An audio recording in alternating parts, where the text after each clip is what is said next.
Punto 6. El auge de lo social.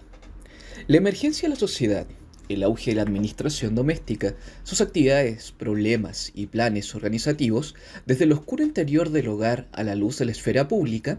no solo borró la antigua línea fronteriza entre lo privado y lo político, sino que también cambió casi más allá de lo reconocible el significado de las dos palabras y su significación para la vida del individuo y del ciudadano. No coincidimos con los griegos en que la vida pasada en retraimiento con uno mismo, idion, al margen del mundo, es necia por definición, ni con los romanos para quienes dicho retraimiento solo era un refugio temporal de su actividad en la res pública. En la actualidad, llamamos vida privada a una esfera de intimidad cuyo comienzo puede rastrearse en los últimos romanos, apenas en algún periodo de la antigüedad griega y cuyo peculiar multiplicidad y variedad era desconocida en cualquier periodo anterior a la Edad Media. No se trata simplemente de cambiar el acento. En el sentimiento antiguo, el rasgo privativo de lo privado, indicado en el propio mundo, era muy importante. Literalmente significaba el estado de hallarse desprovisto de algo, incluso de las más elevadas y humanas capacidades. Un hombre que solo viviera su vida privada, a quien, al igual que al esclavo, no se le permitiera entrar en la esfera pública, o que, a semejanza del bárbaro, no hubiera elegido establecer tal esfera, no era plenamente humano. Hemos dejado de pensar primordialmente en privación cuando usamos la palabra privado, y esto se debe parcialmente al enorme enriquecimiento de la esfera privada a través del individualismo moderno. Sin embargo, parece incluso más importante señalar que el sentido moderno de lo privado está al menos tan agudamente opuesto a la esfera social, desconocida por los antiguos, que consideraban su contenido como materia privada. Como a la política propiamente hablando, el hecho histórico decisivo es que lo privado moderno, en su apropiada función, la de proteger lo íntimo, se descubrió como lo opuesto no a la esfera política, sino a lo social, con la que, sin embargo, se halla más próxima y auténticamente relacionada. El primer explorador claro y en cierto grado incluso teórico de la intimidad fue Jean-Jacques Rousseau, quien es el único gran autor citado a menudo por su nombre de pila. Llegó a su descubrimiento a través de una rebelión, no contra la opresión del Estado, sino contra la insoportable perversión del corazón humano por parte de la sociedad, su intrusión en las zonas más íntimas del hombre que hasta entonces no habían necesitado especial protección. La intimidad del corazón, a desemejanza del hogar privado, no tiene lugar tangible en el mundo, ni la sociedad contra la que protesta y hace valer sus derechos puede localizarse con la misma seguridad y hace valer sus derechos, puede Rousseau lo íntimo y lo social eran más bien modos subjetivos de la existencia humana y, en su caso, era como si Jean-Jacques se rebelara contra un hombre llamado Rousseau. El individuo moderno y sus interminables conflictos, su habilidad para encontrarse en la sociedad como su propia casa o para vivir por completo al margen de los demás, su carácter siempre cambiante y el radical subjetivismo de su vida emotiva nacieron de esta rebelión del corazón. La autenticidad del descubrimiento de Rousseau está fuera de duda, por dudosa que sea la autenticidad del individuo que fue Rousseau. El asombroso florecimiento de la poesía y de la música desde la mitad del siglo XVIII hasta casi el último tercio del XIX, acompañado por el auge de la novela, única forma de arte por completo social, coincidiendo con una no menos sorprendente decadencia de todas las artes públicas, en especial la arquitectura, constituye suficiente testimonio para expresar la estrecha relación que existe entre lo social y lo íntimo. La rebelde reacción contra la sociedad durante la que Rousseau y los románticos descubrieron la intimidad iba en primer lugar contra las igualadoras exigencias de lo social, contra lo que hoy llamaríamos conformismo inherente a toda sociedad. Es importante recordar que dicha rebelión se realizó antes de que el principio de igualdad, al que hemos culpado de conformismo desde Tocqueville, hubiera tenido de hacerse sentir en la esfera social o política. Hubiera tenido tiempo de hacerse sentir en la esfera social o política. A este respecto, no es de gran importancia que una nación esté formada por iguales o desiguales, ya que las sociedades siempre exige que sus miembros actúen como si lo fueran de una enorme familia, con una sola opinión e interés. Antes de la moderna desintegración de la familia, este interés y opinión comunes estaban representados por la cabeza de familia, que gobernaba de acuerdo con dicho interés e impedía la posible desunión entre sus miembros. La asombrosa coincidencia del auge de la sociedad con la decadencia de la familia indica claramente que lo que verdaderamente ocurrió fue la absorción de la unidad familiar en los correspondientes grupos sociales. La igualdad de los miembros de estos grupos, lejos de ser una igualdad entre pares, a nada se parece tanto como a la igualdad de los familiares antes del despótico poder del cabeza de familia.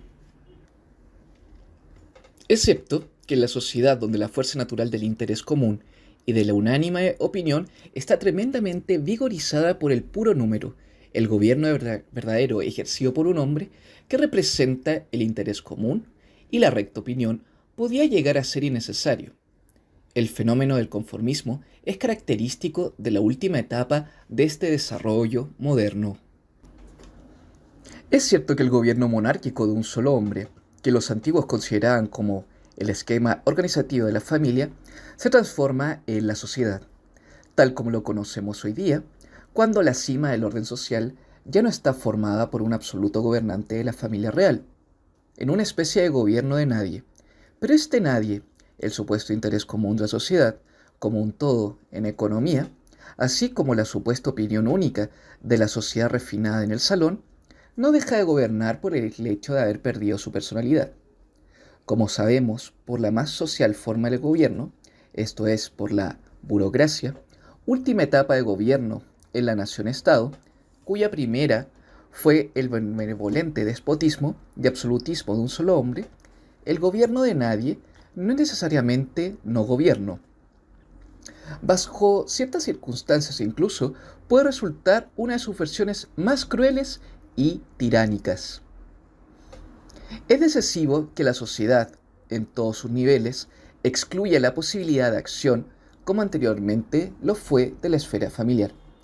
En su lugar, la sociedad espera de cada uno de sus miembros una cierta clase de conducta, mediante la imposición de innumerables y variadas normas, todas las cuales tienden a normalizar a sus miembros,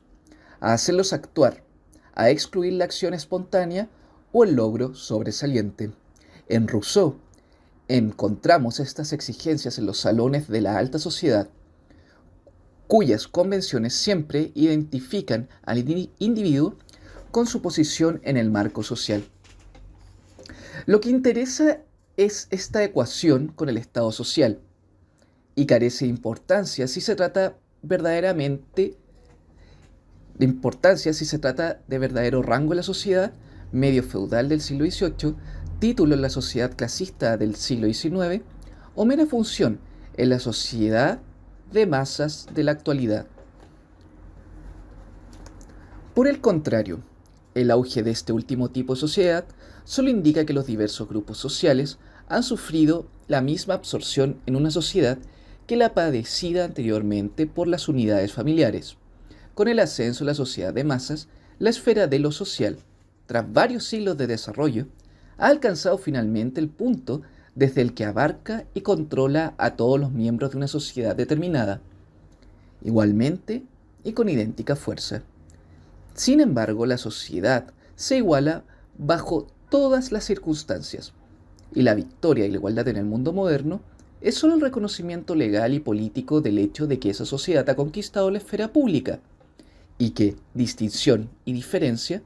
han pasado a ser asuntos privados del individuo.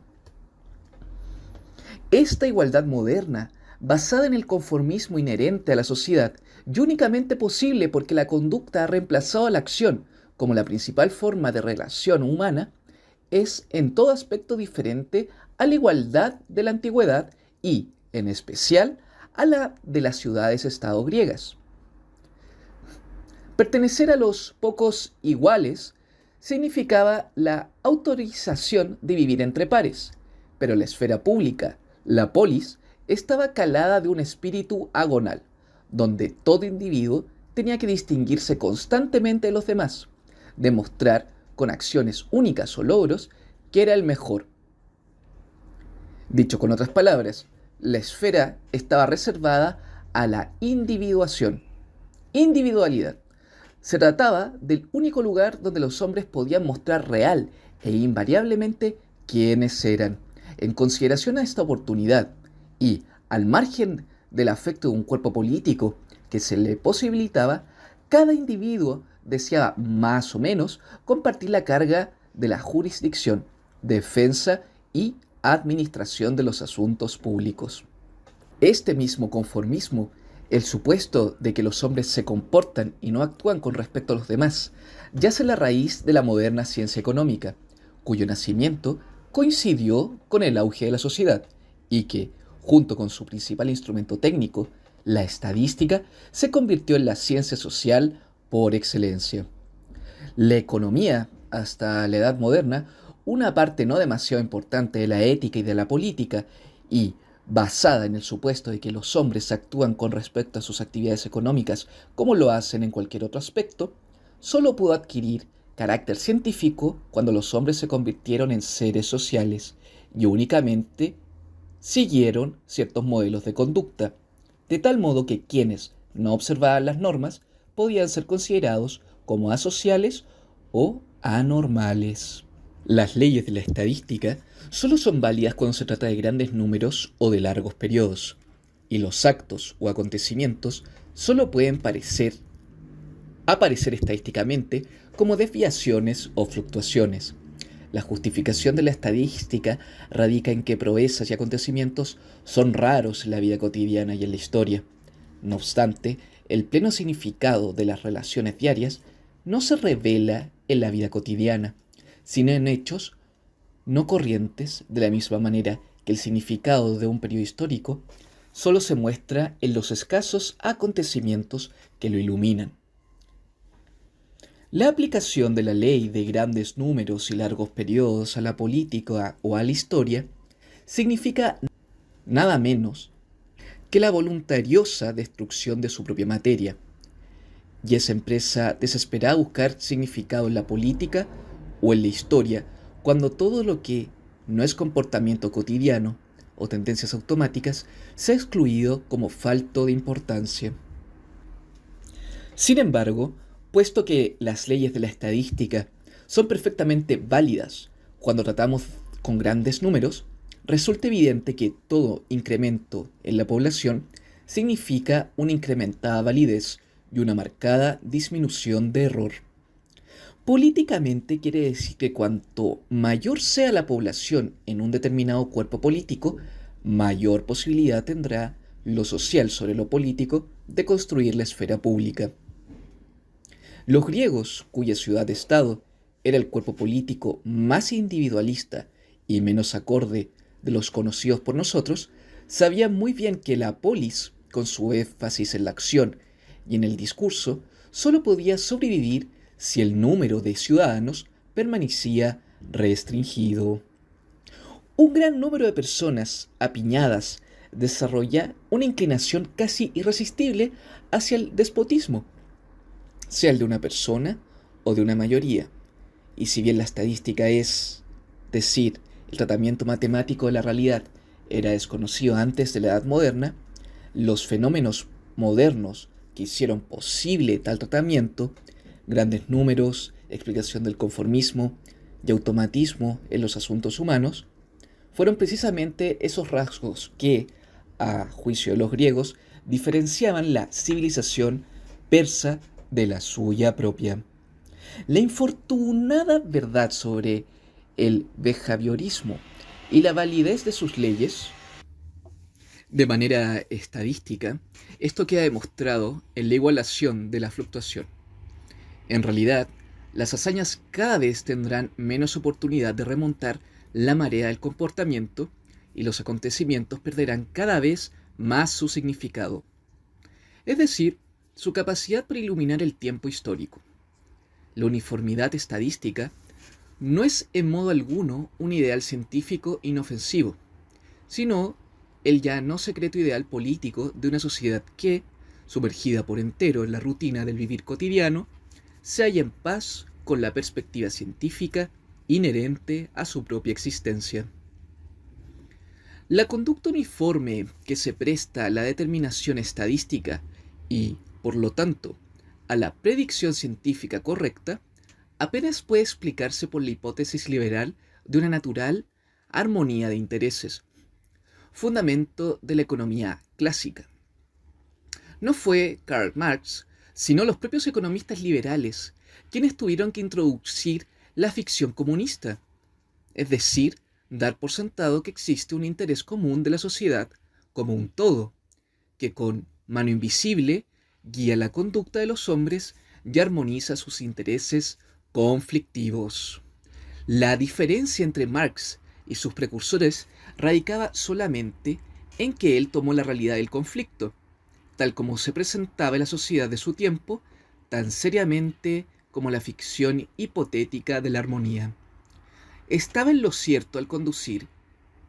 concluir que la socialización del hombre produciría automáticamente una armonía de todos los intereses, y fue más valeroso que sus maestros liberales cuando propuso establecer en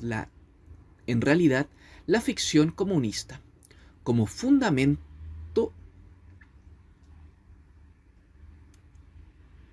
de todas las teorías económicas. Lo que Marx no comprendió, no podía comprenderlo en su tiempo, fue que el germen de la sociedad comunista estaba presente en la realidad de una familia nacional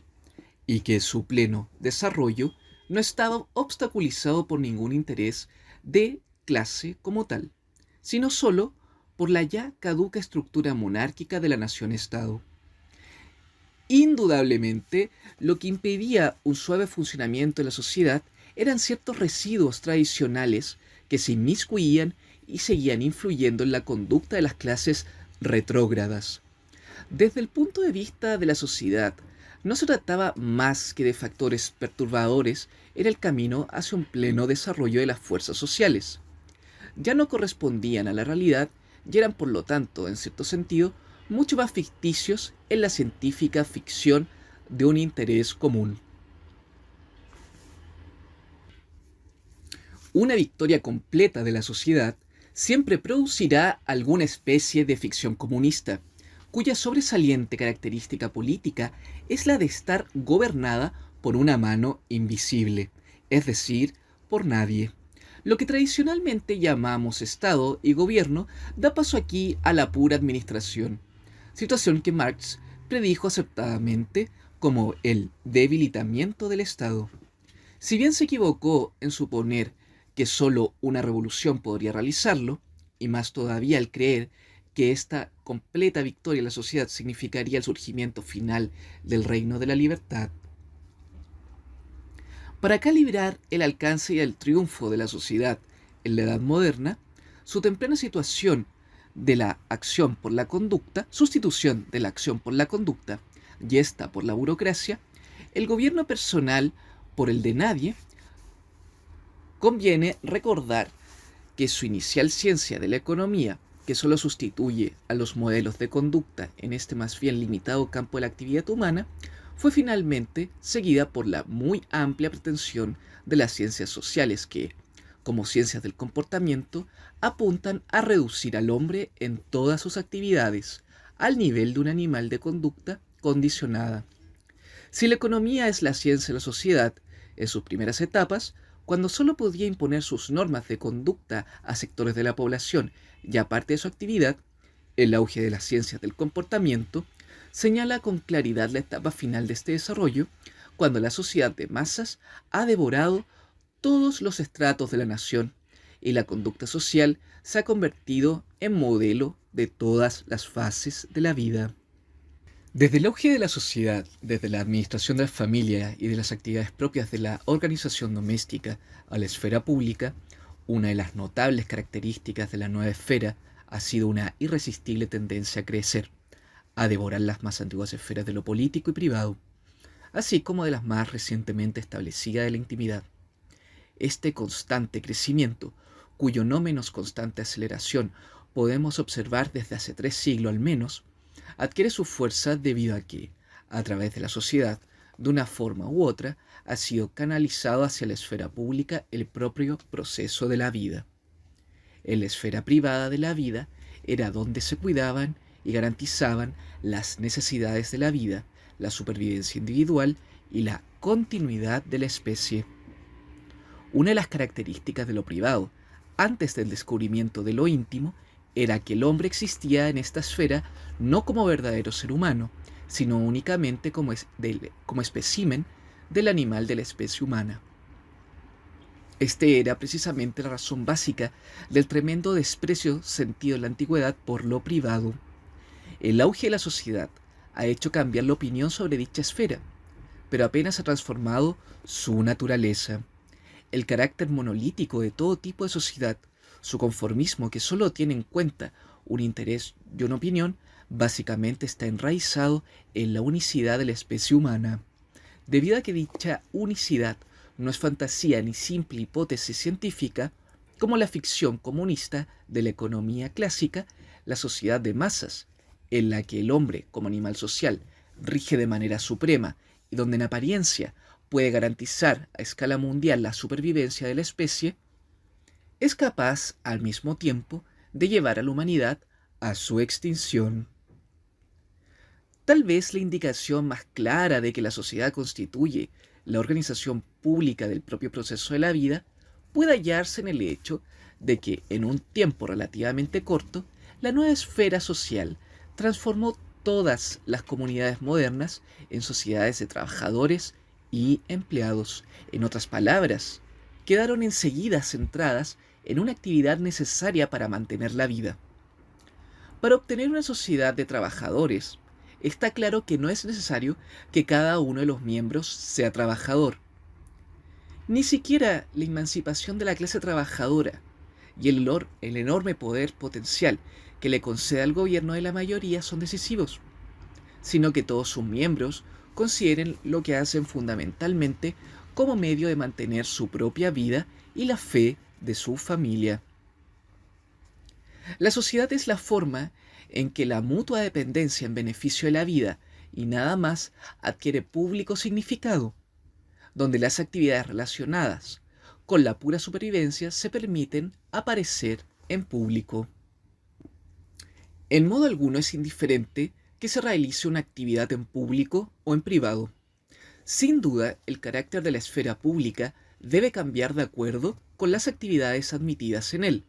pero en gran medida, la propia actividad cambia también su propia naturaleza. La actividad laboral, bajo todas las circunstancias relacionadas con el proceso de la vida en su sentido más elemental y biológico, permaneció estacionaria durante miles de años, encerrada en la eterna repetición del proceso vital al que estaba atada. La admisión del trabajo en la esfera pública, lejos de eliminar su carácter de proceso, lo que cabría haber esperado si se recuerda que los cuerpos políticos siempre se han planeado para la permanencia y que sus leyes siempre se han entendido como limitaciones impuestas al movimiento. Ha liberado, por el contrario, dicho proceso de su circular y monótona repetición, transformándolo rápidamente en un progresivo desarrollo cuyos resultados han modificado por completo y en pocos siglos todo el mundo habitado. En el momento en que el trabajo quedó liberado de las restricciones impuestas por su destierro en la esfera privada, y esta emancipación no fue consecuencia de la emancipación de la clase trabajadora, sino que le precedió, fue como si el elemento de crecimiento inherente a toda vida orgánica hubiera superado y sobrecrecido los procesos de decadencia, con los que la vida orgánica es contenida y equilibrada en la familia de la naturaleza. La esfera social, donde el proceso de la vida ha establecido su propio dominio público, ha desatado un crecimiento no natural, por decirlo de alguna manera, y contra este constante crecimiento de la esfera social no contra la sociedad. Lo privado y lo íntimo por un lado y lo político, en el más reducido sentido de la palabra, por el otro, se han mostrado incapaces de defenderse. Lo calificado como crecimiento no natural de lo natural suele considerarse como el incremento constantemente acelerado en la productividad del trabajo. El mayor factor singular de este constante incremento desde su comienzo ha sido la organización laboral, visible en la llamada división del trabajo que precedió a la revolución industrial. Incluso la mecanización de los procesos laborales, segundo factor importantísimo en la productividad del trabajo, está basada en dicha organización, puesto que, como propio principio organizativo, deriva claramente de la esfera pública más que de la privada. La división del trabajo es precisamente lo que le sobreviene a la actividad laboral sometida a las condiciones de la esfera pública, lo que nunca le ha acaecido en la esfera privada familiar.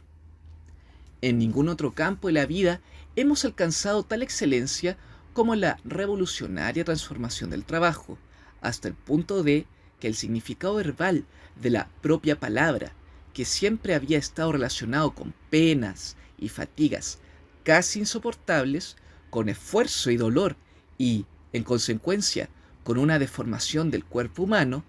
de tal modo que sólo podían ser su origen la extrema miseria y pobreza, ha comenzado a perderse para nosotros,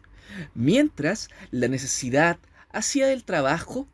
algo indispensable para mantener la vida. La excelencia era lo último que cabía esperar de él. La propia excelencia, arete para los griegos y virtus para los romanos, se ha asignado desde siempre a la esfera pública, donde cabe sobresalir, distinguirse de los demás. Toda actividad desempeñada en público puede alcanzar una excelencia nunca igualada en privado, porque ésta, por definición, requiere la presencia de otros, y dicha presencia exige la formalidad del público, constituido por los pares de uno, y nunca la casual, familiar preferencia de los iguales o inferiores a uno. Ni siquiera la esfera social, aunque hizo anónima a la excelencia, acentuó el progreso de la humanidad en vez del logro de los hombres y cambió hasta hacerlo irreconocible el contenido de la esfera pública.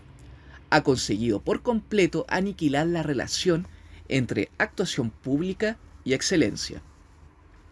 Mientras que hemos llegado a ser excelentes en la labor que desempeñamos en público, nuestra capacidad para la acción y el discurso han perdido gran parte de su anterior calidad, ya que el auge de la esfera social lo desterró a la esfera de lo íntimo y privado.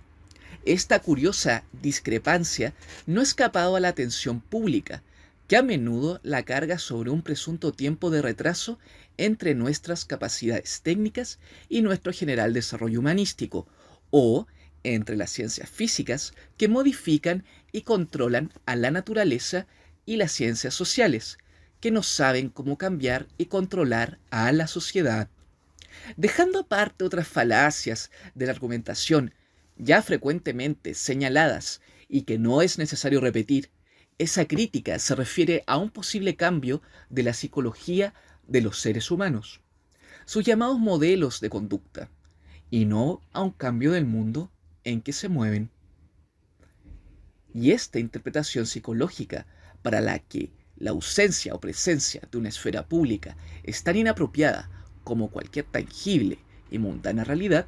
parece más bien dudosa, debido a que ninguna actividad pueda pasar a ser excelente si el mundo no le proporciona un espacio adecuado para su ejercicio. Ni la educación, ni la ingeniosidad, ni el talento pueden reemplazar a los elementos constitutivos de la esfera pública, que la hacen lugar propicio para la excelencia humana.